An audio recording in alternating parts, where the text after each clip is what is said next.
Welcome, everyone, to another episode of Streamed and Screened, an entertainment podcast about movies and TV from Lee Enterprises.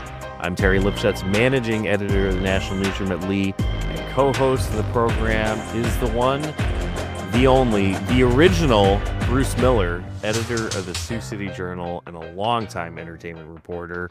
And you are original because, and that's what we're talking about, right? Original programming, things that are new, that haven't been done before. I'm the OG, okay? But you look at these movies that are coming out and everything has like a number after it, or it's been recycled or revised in a way. I saw the Fantastic Four this last weekend, and they did a fine job. I've never liked Fantastic Four, never liked them at all, because they keep repeating the same things. But this time they jumped in kind of like we had known all this stuff. And it's set in the, I would say the 60s, but it's on another planet. And is it really? I don't know. But I was intrigued by it because it made me interested in wanting to see it. It's kind of the WandaVision view of superheroes where you go, okay, they've tried something different. But I think a lot of these things are just retreads. Freakier Friday, really? Is that really going to be something that I want to see? And No. I laughed at the trailers for Naked Gun because I thought it was just goofy. But is that going to be just taking old jokes and putting new faces on them? I don't know. Yeah, that Naked Gun movie, it intrigues me slightly when I saw that initial trailer because it kind of came out of nowhere. I wasn't expecting that movie, and I can't remember what film. Maybe it was Mission Impossible. We saw the trailer and I was like, whoa, that looks kind of interesting, especially when they gave the little O.J. Simpson nod in the trailer. Right. But, you know, I saw another trailer the other day, and I said, I don't know if I want to see this. It's just different people. Right. Happy Gilmore 2 came out this last weekend. I know you love that. I'm not watching that. I refuse to watch Happy Gilmore 2. Now, I might actually go back and watch Happy Gilmore 2, but I'm not going to admit to it if I do watch it. You know, what's interesting about that is the number of people they get in it. It is a gold rush of cameos. But the best one of all is Bad Bunny. Bad Bunny is so funny as this waiter who kind of is just grabbed off the floor and said, "You're going to be my caddy now." And he offers him things like more breadsticks. Water, can I refill your water? You know, he's very fun, and his boss is Travis Kelce. So you can see where they have like 2-second things, but some of the original ones are given no real lengthy cameo. They're kind of hit and miss. But a lot of golfers, real golfers are in it. So if they're into movies, you'll see every potential golfer you know in a cameo. Jack Nicklaus gets the best line. I won't spill it for you because I know you'll want to see it. Fred Couples is kind of able to poke fun at it himself. But other than that, you know, it's the same concept. Right. It's just different people and more people. But, you know, if you're sitting at home on a Saturday night and you got nothing to do, turn it on. That was sort of the problem with Coming to America 2, where Coming to America, I think that's what it was, right? Where it became, I think it became too much of a nostalgia trip, right? Where Coming to America, the original one, it was a fun comedy. I always loved it. And when the concept of a sequel came, I thought, oh, sure, why not? I mean, it's probably not going to be good. It's going straight to streaming, but it might be fun to watch. And it wasn't. I didn't enjoy it. And I think a lot of it suffered from just doing the same stuff. It's like, it's just a cameo opportunity for we have to get everybody into the movie that we can. And it just didn't really work. And I feel like that's sort of the problem with these types of movies, because we just need to dig everybody out who was in it originally, and then we'll bring in some new faces, and then that's that. With this one, even dead people are in it. So if you've died since the first one, you still get a shot. And it's interesting how they do that. You mentioned Coming to America. I was on the junket for Coming to America. Okay. And when they previewed the film for us, they didn't even show us the whole film because they hadn't finished it. Oh, and geez. it was funny up to a point, and then you think, uh-oh, something's wrong that they're not waiting and showing this just before. And that was, Right. I think, true. Yeah. The last end of it was not really what you wanted. Yeah, it wasn't completed because it actually had been completed, and then they were reworking it. That was Right. probably what was happening, You know, right? oh, we're still doing post on this, and we don't want to spoil the special effects you're getting. It Right. wasn't special effects. It was, but we did interviews with the people with what we had seen, which I think is, Interesting. I think that should be a sign to you. If you Right. hear that, that's a sign there's something wrong. Did you get Eddie Murphy, or were you getting Yeah, Eddie Okay. Murphy and Arsenio Hall and James Okay. Earl Jones. I mean, we had the whole, and they showed. So I guess maybe they had a time limit. We can only do interviews until such and such a date, and then we're Right. out, you know? So they thought, well, we better do it before it's finished. Or it was just 3/4 of a good movie that they needed to have a rewrite on this one. Finding great candidates to hire can be like, well, trying to find a needle in a haystack. Sure, you can post your job to some job board, but then all you can do is hope the right person comes along. Which is why you should try ZipRecruiter for free at ziprecruiter.com/zip. ZipRecruiter doesn't depend on candidates finding you. It finds them for you. Its powerful technology identifies people with the right experience and actively invites them to apply to your job. You get qualified candidates fast. So while other companies might deliver a lot of hay, ZipRecruiter finds you what you're looking for. The needle in the haystack. See why 4 out of 5 employers who post a job on ZipRecruiter get a quality candidate within the first day. ZipRecruiter, the smartest way to hire. And right now, you can try ZipRecruiter for free. That's right, free at ziprecruiter.com/zip. That's ziprecruiter.com/zip. ziprecruiter.com/zip. Life is a workout, and Smoothie King is here to help you power through. Whether you're crushing morning miles or sprinting through back-to-back meetings, give your body the energy, protein, and power it needs to help you conquer your goals. Only at Smoothie King.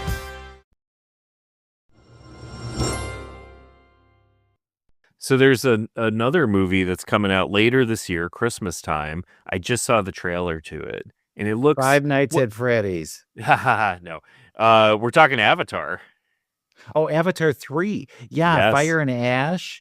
It looks like it's going to be red this time instead of blue. Right. Yes. But you know, those characters are creeping me out, and I don't know that I really want to see them. I have no interest in revisiting Pandora or wherever the hell they're going, you know? Right. I don't know. There's something about this. I like the original movie.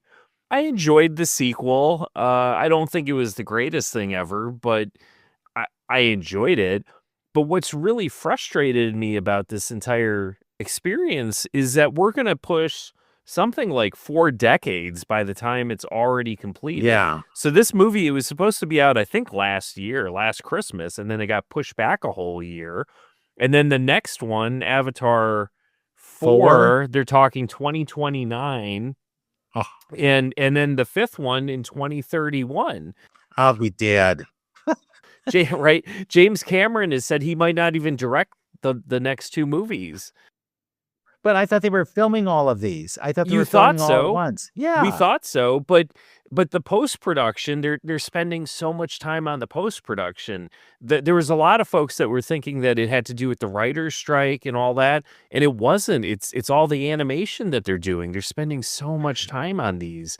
Did you notice in the preview that there was no human showing Right. in any of it? I know. So are these just animated films? Is that what it is? But what bothers me is that there's so many good animated films that come out, and that the use of CGI and other computer generated images, they're so good now. They're doing these movies much faster than Avatar. I mean, you know, they're turning around Star Wars. Not that we're getting a ton of Star Wars content other than some of these streaming shows, but those have significant, graphics and animations, and they're churning them out. All of these Marvel movies and everything, that's just like an explosion of everything, and they're churning those movies out. I don't know what is taking James Cameron so long to get them done, but it's like, good Lord, get them done. I'm tired. Look at the animated films, like the Pixar films. Yeah. They build the ligature of the characters. And so that then they can move them around however they want, and they can make the changes like in a day. Right. Because they've already built the structure that they need. I think that's why sequels become a real positive thing, because they can just borrow the old stuff and make them do different things. Yeah, not to go too far off on a tangent here, but even a show, and I know it's not the same level of animation, but a show like South Park, they do the episodes in a week. They write a script on a Monday, and then they're turning it around on, by Sunday the next week, and they're hand delivering the tape. If you've ever seen some of the how they put those shows together, it was down to crunch where they're just like delivering the video to the studio hours before it's supposed to go on air. But it's mind-boggling to me, at least, that these Avatar movies have just been stretched out forever. And I have no doubt, though, that they're going to dominate at the box office. I mean, the last one did, 2.5 billion worldwide, I think was the number. Yeah, I don't know that they're strong on story, but they're kind of fun to look at. And then you realize, they've spent like it's 3 hours you're sitting there. Right. And you think, enough, I don't need any more. So maybe it's to make us forget that the last one took so long to see that we got to kind of stretch these out a little bit before they say, oh, no, that's long. We're not going. Right. We're not going. Well, I must tell you, I did see, and should I talk about it? I don't know if I dare, but I will. Alien Earth is a new miniseries that's coming on FX very shortly in August. It is taking that concept, that alien movie concept, and really twisting and turning it. I mean, there's a lot here that I thought, boy, they never were this deep with the first films. Yeah. There wasn't, a lot of it was in silence. And here you have a lot of characters. You don't know what category they fall in. Are they mechanical? Are they human? Are they whatever? The first episode took a while. The first episode took me a little time to get used to it. And by the second one, I was ready to binge. That's how good it was. So that's coming up. And I think we have some interviews coming in a week or two that you'll hear from them, but you'll see what I'm talking about, because it is interesting. So that at least they're taking an idea and spinning it in a better way than just kind of recycling, because yeah, and I'm excited for this one. I mean, we've talked about it in the past. It's Alien's one of my favorite movie franchises of all time. Been watching a little bit with the kids, and I'm pretty sure I'm gonna get knee deep in this one really quick. It looked good just from the trailer. You remember Romulus from last year? Oh yeah, 2 years ago, and that fit nicely too with it, where you go, okay, I buy this, and they had those old timey buttons to push, and it looked like something from a 1965 Star Trek. I mean, it worked, and they made it look, and this thing has that kind of, okay, I get what you're up to. This isn't just adding on another paragraph. This is taking the concept and giving it a big twist, and characters you've never heard of or heard about that make it fascinating, I think. But that one's coming up. And then we've got Wicked, of course. Wicked's going to finish off. Right. Is that going to be as big? I don't hear a lot of hype for that. I've seen trailers for it, but it's like, okay, we did Wicked. I'm not so sure. Right. Let me ask you this about Wicked. So I actually just saw Wicked, the musical, a couple of weeks ago with the family. We went to the Overture Center in Madison and saw the traveling Broadway version of it. And I want to say the break between the first and the second act was very similar to where they broke the movie. Defying Gravity.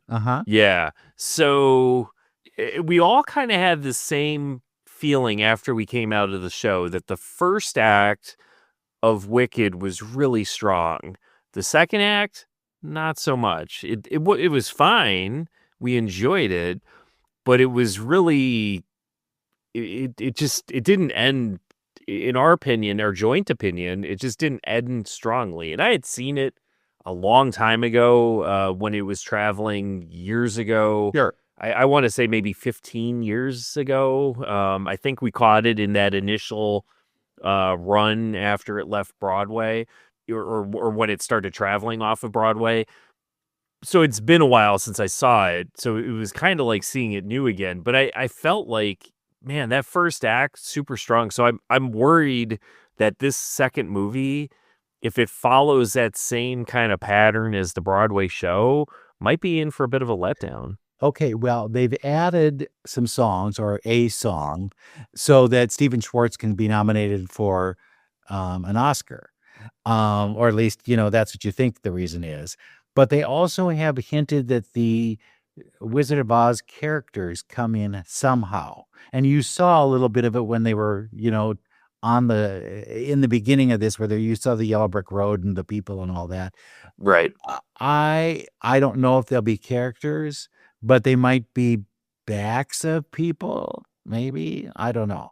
We'll see. Right. But so they have been toying with the screenplay, and I do hear that there are changes, so it won't be the same as the play. But the play, you boil the whole thing down, and it becomes a friendship thing, right? It's about two unlikely friends becoming friends and realizing that maybe that is the most important thing we can have. Right. Right. So I don't, and I think if they gum it up too much with other things, you miss that point, because For Good, the song that they do is one that, you'll start crying. It's so good. Right. Who knows if it's for good or if it's for bad. Yeah. So Wicked's on our list. Tron is coming out with, well, there's a cameo from Jeff Bridges. Okay. But it doesn't look like he's the big star at all. No. Well, he's getting a bit another older. Oscar winner, and you know who I mean, I think. Yeah. But and so that's like, I'm not really too keen on that. Now You See Me, Now You Don't. That's a sequel. Right. And it has twice as many people in it, so they're all doing magic tricks. And then that you mentioned it briefly, the Freaky Friday. I mean, that whole concept of body switching has just been done to death too. And not just for that franchise, because it feels like there've been, that's been around, but big, and it's been done to death. Yeah. The whole idea. And now it's like 4 people that are flip-flopping, and then you've got to really try to figure out who's what.